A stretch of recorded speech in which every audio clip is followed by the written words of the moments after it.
Students எல்லாருக்கும் வணக்கம். இப்போ நம்ம ஜியோகிராஃபியில் ஒவ்வொரு டாப்பிக்கும் ஒவ்வொரு பார்ட் ஆஃப் வீடியோவை நம்ம போட்டுட்ருக்கோம். இப்போ வந்து 4th பார்ட் வந்து பார்த்திங்கன்னா வடபெரும் சமவெளிகள் அப்படின்ற டாபிக் பற்றி நம்ம இன்றைக்கி பார்க்க போகிறோம்.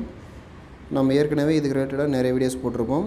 பார்க்காதவங்க இதுக்கு முன்னாடி இருக்கிற வீடியோவை நீங்கள் கிளிக் பண்ணி பார்த்துக்கலாம். சரி, வாங்க டாப்பிக்கில் போகலாம். முதல்ல இந்த வடபெரும் சமவெளிகள் அப்படின்றத பற்றி பார்க்குறதுக்கு முன்னாடி சமவெளிகள் அப்படின்னா என்ன அப்படின்றத பற்றி பார்க்கலாம். சமவெளிகள் அப்படின்றது பார்த்திங்கன்னா மேடும் இல்லை பள்ளமும் இல்லை, ரொம்ப சமமாக இருக்கக்கூடிய பகுதி தான் சமவெளிகள் அப்படின்னு சொல்கிறோம். சரிங்களா? சரி, இந்த சமவெளிகள்னால் என்ன? ஃபுல் அண்ட் ஃபுல்லாக ஆற்று மணல்கள் கொண்டுள்ள மிகப்பெரிய ஒரு டெபாசிட். சரிங்களா? ஆற்று மணல் பார்த்துருக்கீங்களா? அந்த ஆற்று மணல் வந்து பார்த்திங்கன்னா அதுக்கு ஒரு பேர் இருக்குங்க. என்னங்க? வண்டல் மண் படிவுகள் அப்படின்னு சொல்லுவோம். சரிங்களா? வண்டல் மண். இந்த வண்டல் மண் படிவுகள் எங்கெல்லாம் கொட்டி கிடக்குதோ அதை வந்து நம்ம என்ன சொல்லுவோம்? சமவெளிகள். சும்மா சின்ன சமவெளி கிடையாது, ரொம்ப பெரிய சமவெளி, கிட்டத்தட்ட பிரம்மாண்டமாக இருக்கும். சரி, இப்போ சமவெளி அப்படின்றது ஆற்று மணல் கொட்டி கிடக்குது, அது ரொம்ப சமமான பரப்பளவை கொண்டுள்ளதால் அது வந்து சமவெளின்னு சொல்கிறது. எப்படி சார் உருவாகுது அதை பற்றி பார்த்துடலாம். இப்போது ஆறினுடைய பிறப்பிடம், த ஆரிஜின் ஆஃப் ரிவர் அப்படின்னா அது மவுண்டெயின்ஸ் தான். அந்த மவுண்டெயின் அப்படின்றது ஒரு பனிமலையாக இருக்கலாம், இல்லை நார்மலாக இருக்கக்கூடிய ஒரு ஒரு க்ரீனிஷான மவுண்டெயினாக இருக்கலாம். It can be anything. Okay, but the origin point of river is the mountain. ஓகேங்களா? அப்போது இங்கேருந்து மலையினுடைய உச்சி பகுதியிலேருந்து ஸ்டார்ட் ஆகுது ரிவர். நேராக எங்கே வரும்? பள்ளத்தை நோக்கி நேரடியாக வரும். அப்புறம் கரடுமுரடான பாதைகளை கடந்து நிறைய வளைவு நிலைகளை கடந்து போய் நேரடியாக அமைதியான முறையில் கடலில் போய் கலந்துருவார். அப்போ ஆறு வந்து ஸ்டார்ட் ஆகக்கூடிய பாயிண்ட்லேருந்து முடியக்கூடிய கடல் போர்ஷன் பாயிண்ட் வரைக்கும் வந்து பார்த்திங்கன்னா இதை நம்ம 3 பார்ட்டாக பிரிக்கலாம். 1 and 2. ஓகே, ஒரு சின்ன கலர் டிஃப்ரென்ஸ்க்கு வேறு கலர் சூஸ் பண்ணிக்கிறேன். இப்போ இது பார்ட் 1, இது பார்ட் 2, இது பார்ட் 3. எல்லாம் ஞாபகம் வச்சுக்கோங்க. ஒரு பேசிக்காக ரிவருடைய கேரக்டர் 3 பார்ட்டாக பிரிக்கலாம். ஃபஸ்ட்டு பார்ட்டை பார்ப்போம். இந்த ஃபஸ்ட்டு பார்ட்டில் இந்த ஆரிஜின் ஆஃப் ரிவர் பாயிண்டில் வந்து பார்த்திங்கன்னா ரிவருடைய அந்த ரன்னிங் ஃபோர்ஸ் ரொம்ப அதிகமாக இருக்கும். ரிவர் ரொம்ப ஸ்பீட் அதிகமாக இருக்கக்கூடிய பகுதி எதுன்னு கேட்டிங்கன்னா இந்த ஆரிஜின் ஆஃப் ரிவர் தான். இங்கே தான் ரிவர் உற்பத்தி ஆகும். உற்பத்தி ஆகும்போது எந்த பெயரில் கீழே வருவார்? ஃபால்ஸ் அப்படின்ற பெயர் மூலியமாக கீழே வருவார். இப்போ இது ரிவர் கிடையாது, ஃபால்ஸ். இந்த ஃபால்ஸ் உருவாக்கக்கூடிய இடத்துல ஃபோர்ஸ் ரொம்ப பயங்கரமாக இருக்கும். அப்படியே தண்ணியை சதன்னு மேலே கீழே ஊற்றும். அந்த தண்ணீருடைய ஃபோர்ஸ் ரொம்ப அதிகமாக இருக்கிறதுனால அங்கே இருக்கக்கூடிய பாறைகள் இந்த ஃபோர்ஸ்னால், தண்ணீருடைய ஃபோர்ஸ்னால் அரிக்கப்பட்டு பாறையினுடைய ஷேப்பை மாறி போயிடும். அந்த ஷேப்பு மாதிரி போன பாறையினுடைய மேற்பரப்பு அந்த சின்ன சின்ன துகள்கள், பார்ட்டிகல்ஸ் ஆஃப் ராக்ஸ் எங்கே போகும்? தண்ணீரோடு கலந்து அப்படியே பார்ட்டிகல்ஸாக போயிடும். ஓகேங்களா? இது ஃபஸ்ட்டு பார்ட். இது ஃபஸ்ட்டு பார்ட். சரி, செகண்ட் பார்ட்டுக்கு போவோம். இப்போ நம்ம செகண்ட் பார்ட்டுக்கு போவோம். இந்த அரிக்கப்பட்ட அந்த பாறையினுடைய மேற்பரப்பு சிறு சிறு துகள்கள் எங்கே வரும்? இங்கே செகண்ட் பார்ட்டுக்கு வரும். இங்கே வந்தோடனே தண்ணீருடைய வேகம் குறைஞ்சி போயிடும். ஏன்னா பள்ளத்தை நோக்கி அடுத்தபடியாக வரணும் இல்லையா? இந்த மவுண்டனுடைய ஸ்லோப் ரீஜன் ரொம்ப அதிகமாக இருக்கிறதுனால தண்ணீருடைய ஃபோர்ஸ் ரொம்ப அதிகமாக இருந்தது. ஃபோர்ஸ் ரொம்ப அதிகமாக இருந்ததுனால அந்த ராக்குடைய மேற்பரப்பு சர்ஃபேஸை ரொம்ப அரிச்சு எடுத்துகிட்டு வந்துருச்சு. அரிச்சு எடுத்துகிட்டு வந்து அந்த சாண்ட் பார்ட்டிகல்ஸை எங்கே கொண்டு போய் படிய வைக்கும்? அதனுடைய ரிவருடைய ஃபோர்ஸ் ரொம்ப கம்மியாக இருக்கக்கூடிய பகுதிகளில் தான் படிய வைக்கும். அப்போ எங்கே சார் ரொம்ப கம்மியாக இருக்கும் அப்படின்னு கேட்டிங்கன்னா இன்னொரு கலரில் நான் இன்டிமேட் பண்ணி காமிக்கிறேன். இந்த செகண்ட் போர்ஷனில் ரிவருடைய ஸ்பீட் ரொம்ப கம்மியாக இருக்கும்.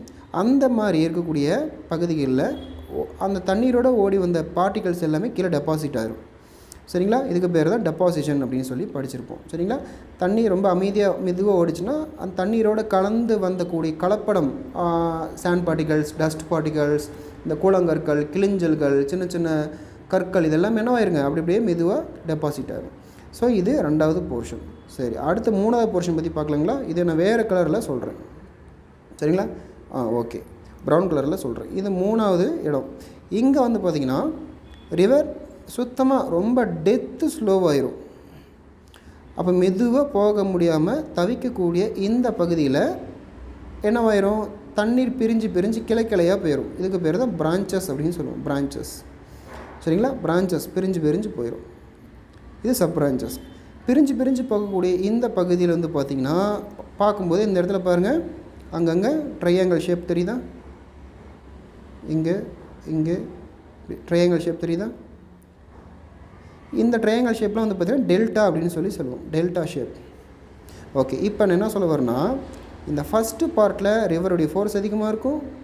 அதனால் பாறையினுடைய மேற்பரப்பு துகள்களை அரிச்சிட்டு வந்து செகண்ட் போர்ஷனில் படிய வைக்கும். படி வச்ச உடனே இங்கே சேண்ட் டெபாசிட் ரொம்ப அதிகமாக இருக்கும். சேண்ட் டெபாசிட் ரொம்ப அதிகமாக இருந்தது அப்படின்னா ரிவர் போக வழி இல்லை. அதனால் ரிவர் தன்னுடைய ட்ராக்கை மாற்றி வேறு வழியாக பயணம் செஞ்சு கடலை போய் கலக்கிறதுக்கு முயற்சிப்பார். இப்படியே காலம் முழுக்க ட்ராக் மாற மறுபடியும் இங்கே மணல் கொட்டி கிடக்கும். திரும்ப மறுபடியும் ட்ராக் மாறும், மணல் கொட்டிக்கிட்டு போயிடுவார். இப்படியே ட்ராக் மாறி இந்த இடம் பாருங்கள், அதுக்குள்ளே பெரிய ஒரு பிளைன்ஸ் உருவாயிடுச்சு. ஃபுல்லாக ஆற்று மணல் கொட்டி கிடக்கக்கூடிய பெரிய பிளைன்ஸ் ரெடி ஆகிடுச்சா. இப்படியே 1 வருஷம் இல்லை 2 வருஷம் இல்லை, பல்லாயிரக்கணக்கான வருஷமாக இந்த மாதிரியான ப்ராசஸ் தொடர்ந்து நடந்துக்கிட்டே இருக்கிறதுனால இந்த இடம் ஏரியா எப்படி இருக்குங்க, ரொம்ப பிளைன் ஃபார்ம்ஸாக உருவாகிறது. சரிங்களா? ரைட். இப்படி தாங்க இந்த பிளைன்ஸ் எல்லாம் உருவாகுது. ஓகே, இப்போ உங்களுக்கு ஒரு தெளிவான ஐடியா கிடச்சிருக்கும். அப்போ சமவெளிகள் என்பது எதை பற்றி நம்ம படிக்கிறோம்? இந்த ரிவருடைய டெபாசிட் ஆஃப் சேண்டு பற்றி படிக்கிறது. ஓகேங்களா? Okay, come to the point. Very good students, நல்லாவே புரிஞ்சுக்கிட்டீங்க. இப்போ பாருங்கள், இது பார்த்திங்கன்னா கிட்டத்தட்ட இந்த சமவெளிகள் வட இந்திய 7 மாநிலங்களில் இது பரவியுள்ளது. சரிங்களா? அது மட்டும் இல்லாமல் இந்த வடபெரும் சமவெளிகள் உருவாக காரணமான முக்கியமான ஆறுகள் சிந்து, கங்கை மற்றும் பிரம்மபுத்திரா போன்ற முக்கியமான ஆறுகள் மற்றும் அதன் துணையாறுகள் தான் இதுக்கு காரணம். ஓகேங்களா? ரைட். ஏன் இந்த 3 ஆறுகளை பற்றி சொல்கிறேன்னு கேட்டிங்கன்னா, இந்த வடபெரும் சமவெளிகள் உருவாக காரணமான ஆறுகள் மேக்சிமம் எங்கேருந்து வருதுங்க, பனியாறுகள்லேருந்து வருது. அதாவது இமயமலை ஆறுகள்லேருந்து வருது. ஓகேங்களா? இமயமலையிலேருந்து ஓடி வரக்கூடிய ஆறுகள் தான் இந்த சிந்து, கங்கை, பிரம்மபுத்திரா. இவங்க ஓடி அங்கே இருக்கக்கூடிய பாறைகள் அரிச்சு அங்கே டெபாசிட் பண்ணி வச்சுட்டு போகிற சேண்ட் பார்ட்டிகல்ஸ் தான் இந்த வடபெரும் சமவெளிகள். ஓகேங்களா? சரி, அடுத்து பாருங்கள், இதனுடைய ஃபீச்சர் ரொம்ப முக்கியம். என்ன ஃபீச்சர்ஸ்னு கேட்டிங்கன்னா, உலகிலேயே மிகப்பெரிய வளமான சமவெளியாக இது உள்ளது. எதுங்க உலகிலேயே மிக வளமான சமவெளின்னு எதுன்னு கேட்டாங்கன்னா சிந்து, கங்கை, பிரம்மபுத்திரா சமவெளி. இது எங்கே இருக்குதுன்னு கேட்டிங்கன்னா, அது 3 சேர்ந்து பங்களாதேஷ்னு சொல்லக்கூடிய வங்காள தேசத்தில் இருக்குது. சரிங்களா? ஓகே, அதுவே இந்தியாவின் மிகப்பெரிய வண்டல்மன் சமவெளி எங்கே இருக்குன்னு கேட்டிங்கன்னா அது கங்கை சமவெளி. ஓகேங்களா? ரைட். இன்னொரு விஷயம், இந்த 3மே சேர்த்து மொத்தம் எத்தனை கிலோமீட்டர்னு கேட்டிங்கன்னா 2400 கிலோமீட்டர். இதனுடைய அகலம் 240 முதல் 320 கிலோமீட்டர் வரை வேறுபடுகிறது. இதனுடைய டோட்டல் ஸ்கொயர் கிலோமீட்டர் 7 லட்சம் சதுர கிலோமீட்டர்கள். இதையும் பார்த்துக்கோங்க. ஓகேங்களா? நெக்ஸ்ட் ஒன், முதல்ல சமவெளி அப்படின்றதுக்கான டெஃபினேஷன் கேட்டிங்கன்னா, இது ஒரு மேடு பள்ளமற்ற ஒரு சீரான சமப்பரப்பை கொண்டுள்ள ஒரு பரப்பளவு அப்படின்னு சொல்லலாம். ஸோ அது மட்டும் இல்லாமல் இது எந்த மலைகளால் உருவாக்கப்படுகிறதுன்னு கேட்டிங்கன்னா, இமயமலை மற்றும் இந்திய மலைகளில் உள்ள சிறு ஆறுகளினுடைய படிய வைத்தல் நிகழ்ச்சியின் மூலம் இது ஏற்படுகிறது. சரிங்களா? படிய வைத்தல் செயல்முறைகளால் இது ஏற்படுகிறது. சரி, அடுத்து பார்த்திங்கன்னா, இந்த வடபெரும் சமவெளிகளுடைய சில முக்கிய பண்புகள், the important characteristics of northern plains அப்படின்னு சொல்லி கொடுத்துருக்காங்க. என்னென்னு கேட்டிங்கன்னா, அதனுடைய டைப்ஸ் மட்டும் கொடுத்துருக்காங்க. 1 பாபர் சமவெளி, 2 தராய் மண்டலம், 3 பாங்கர் சமவெளி, 4 காதர சமவெளி, 5 பார்த்திங்கன்னா டெல்டா சமவெளி. சரிங்களா? டெல்டா சமவெளி. இப்போ 1 by 1 நம்ம பாட்டாக கடன்னு பார்த்துடலாம். நோட்ஸ் எடுத்துக்கோங்க. தயவு செஞ்சு இதை பற்றி படிக்கும்போது கையில் ஒரு notepad and pen paper ஏதாவது வச்சுக்கோங்க. ஓகேங்களா? பாபர் சமவெளின்னா என்ன? ஒன்றும் இல்லைங்க, இமயமலை ஆறுகளால் படிய வைக்கப்பட்ட பெரும் மணல் மற்றும் பலதரப்பட்ட படிவுகள் இங்கே இருக்கும். இந்த படிவுகளில் நுண்துளைகள் ரொம்ப அதிகமாக இருக்கிறதுனால இந்த வழியாக ஓடக்கூடிய சிற்றோடைகள் என்ன ஆயிரும், டிஸப்பியர் ஆயிரும், உள்வாங்கப்பட்டு மறைஞ்சு போயிடும். ஸோ அதுதான் இந்த பாபர் சமவெளி. உங்களுக்கு கொஸ்டின் எப்படி கேட்பாங்கன்னா, சிற்றோடைகள் நீர் உள்வாங்கப்பட்டு மறைந்து போகக்கூடிய சமவெளி எதுன்னு கேட்டாங்கன்னா பாபர் சமவெளி. இது ஏற்கனவே கேட்கப்பட்ட ஒரிஜினல் கொஸ்டின், கூற்றுகள் டைப்பில் கேட்கலாம். ஓகேங்களா? அவ்வளோதாங்க விஷயம். நெக்ஸ்ட் ஒன், தராய் மண்டலம். தராய் அப்படின்னு என்ன கேட்டிங்கன்னா, ஒரு ஈரமான பகுதின்னு சொல்லலாம். அதிகப்படியான ஈரப்பதம் கொண்டுள்ள பகுதி. எனவே இது காடுகளுடைய வளர்ச்சிக்கு ஏற்ற பகுதி. எனவே இது பலதரப்பட்ட வனவிலங்குகள் வாழ்வதற்கு உகந்த பகுதி. அது மட்டும் இல்லாமல் இந்த பகுதி பார்த்திங்கன்னா ஏற்கனவே ரொம்ப ஈரமாக இருக்குது. அப்போ மழை சீசனில் எப்படி சார் இருக்கும்? இந்த அதிக மழை காரணமாக இந்த பகுதி ரொம்ப ப்ராடாக அகலமாக காணப்படுகிறது. எங்கே? பிரம்மபுத்திரா பள்ளத்தாக்கு பகுதியில் அப்படின்னு சொல்லியிருக்காங்க. அப்போ தராய்னாவே ரொம்ப ஈரமான பகுதி, காடுகள் நிறைந்த பகுதி, வனவிலங்கு நிறைந்த பகுதி, நிறைய பள்ளத்தாக்குகள் அதிகமாக இருக்கக்கூடிய பகுதி. ஓகேங்களா? தராய் மண்டலம் என்பது ரொம்ப எப்படி சொல்ல, ரொம்ப மட்டியாக இருக்கும், சேரும் சகதியமாக இருக்கக்கூடிய ஒரு பகுதி. ஓகேங்களா? நெக்ஸ்ட் ஒன், ஸோ ரொம்ப ஈரப்பதம் ரொம்ப அதிகமாக இருக்கிறதுனால அங்கே பார்த்திங்கன்னா வேளாண்மைக்காக நிறைய டீஃபாரஸ்டேஷன் பண்ணிகிட்ருக்காங்க. உங்களை இந்த ஆங்கிலேருந்து கொஷின் கேட்கலாம். சரிங்களா? வேளாண்மைக்காக டீஃபாரஸ்டேஷன், காடுகள் அழிக்கப்படக்கூடிய ஒரு சமவெளியை தேர்வு செய்க அப்படின்னு சொல்லி கேட்டாங்கன்னா தராய் மண்டலம். ஓகே, நெக்ஸ்ட் ஒன் பாங்கர் சமவெளி. இது ரொம்ப ரொம்ப இம்பார்ட்டன்ட். பிகாஸ் பாங்கர் சமவெளி அப்படின்றதுக்கான முக்கியமான ஒரு ஃபீச்சர் என்னன்னு கேட்டிங்கன்னா, இது வந்து மேட்டு நில வண்டல் படிவுகளை கொண்டுள்ள ஒரு நிலத்தோற்றம். அது மட்டும் இல்லாமல் இங்கே இருக்கக்கூடிய வண்டல் மண் என்ன டைப்புன்னு கேட்டிங்கன்னா ரொம்ப ஓல்டு அல்லுவியல் சாயில் டெபாசிட்னு சொல்லலாம். சரிங்களா? அப்போது தலைப்புக்கு பக்கத்துலேயே நோட் பண்ணிக்கோங்க. இது வந்து ஓல்டு அல்லுவியல் சாயில் டெபாசிட் அப்படின்னு சொல்கிறோம். இது பார்க்க எப்படி சார் நம்ம எப்படி சார் பார்த்தோன்னு கண்டுபிடிக்கலன்னு கேட்டிங்கன்னா, பார்க்க எப்படி இருக்கும்? கருமை நிறத்துடன் வளமான இலை மக்குகளை கொண்டு காணப்படும். அதனால் நல்ல ஒரு வடிகால் அமைப்பை கொண்டுள்ளதால் இது வேளாண்மைக்கு உகந்தது அப்படின்ற மாதிரி சொல்லியிருக்காங்க. அது மட்டும் இல்லாமல் இது வந்து நம்ம சொல்லியிருக்கோம் மேட்டு நில வண்டல் மண் படிவுகளை கொண்டுள்ளதால் அப்படின்னு சொல்லிட்டோம். அதனால் தாட்ஸ் வை இது வந்து வெள்ளப்பெருக்கு ஏற்படாத உயர்நில பகுதியில் அமைந்துள்ளது அப்படின்ற மாதிரி சொல்லியிருக்காங்க. இது அப்படியே பாருங்கள், ஒவ்வொரு டாப்பிக்கும் ரொம்ப கோல்டன் டைப் ஆஃப் டாப்பிக்காக இருக்குது. ஒவ்வொரு பாயிண்ட்டும் சூப்பராக இருக்குது, நோட் பண்ணிக்கோங்க. ஓகேங்களா? சரி, ஓகே. அடுத்து ஒன்று பார்த்திங்கன்னா காதர் சமவெளி. காதர் அப்படின்றது வந்து பார்த்திங்கன்னா எல்லாமே புதிய வண்டல் மண் படிவுகளை கொண்டுள்ளது. சரிங்களா? தலைப்பு பக்கத்துலேயே புதிய வண்டல் படிவுகளை கொண்டுள்ள வண்டல் மண் அப்படின்னு நோட் பண்ணிக்கோங்க. அது மட்டும் இல்லாமல் காதர் சமவெளிக்கு இன்னொரு பேர் வந்து பார்த்திங்கன்னா புதிய வண்டல் மண் அல்லது பெட் நிலம் என்று அழைக்கப்படுகிறது. சரிங்களா? புதிய வண்டல் மண் அல்லது பெட் நிலம் என்று அழைக்கப்படுகிறது.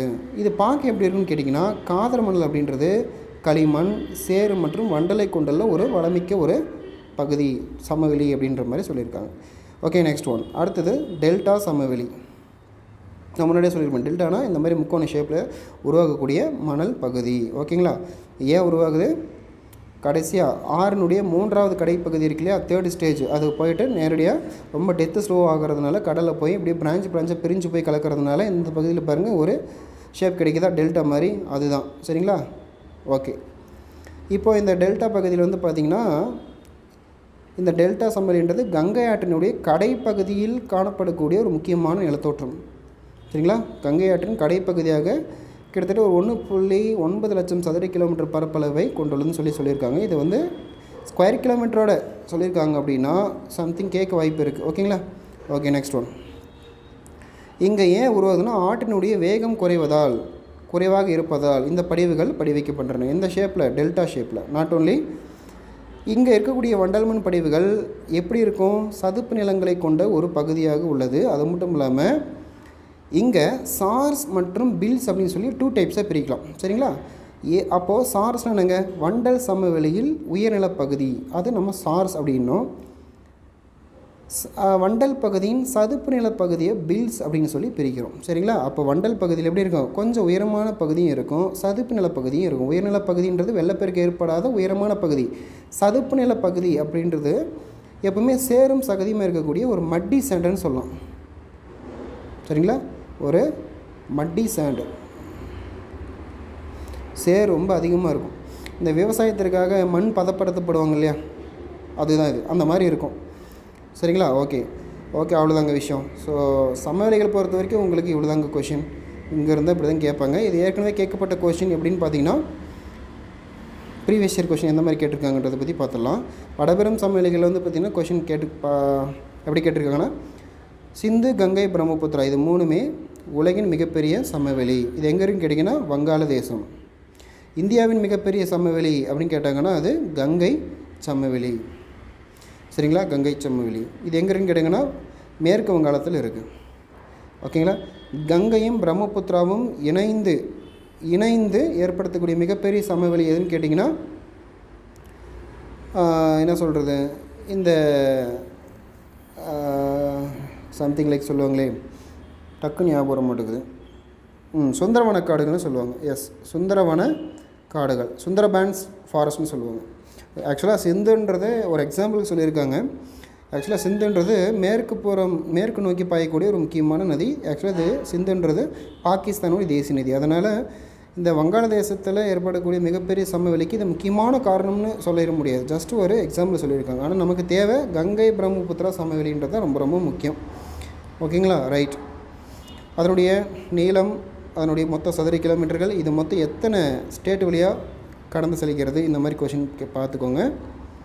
தென் இதெல்லாம் வந்து பார்த்திங்கன்னா வேறு அடிஷ்னல் பாயிண்ட்ஸ் வந்து கொடுத்துருக்காங்க. ராஜஸ்தான் சமவெளி, பஞ்சாப் சமவெளி, ராஜஸ்தான் சமவெளி, பஞ்சாப் ஹரியானா சமவெளி, கங்கை சமவெளி, பிரம்மபுத்திரா சமவெளி, இதெல்லாம் அடிஷ்னலாக கொடுத்துருக்காங்க. இதெல்லாம் பார்த்துக்கோங்க.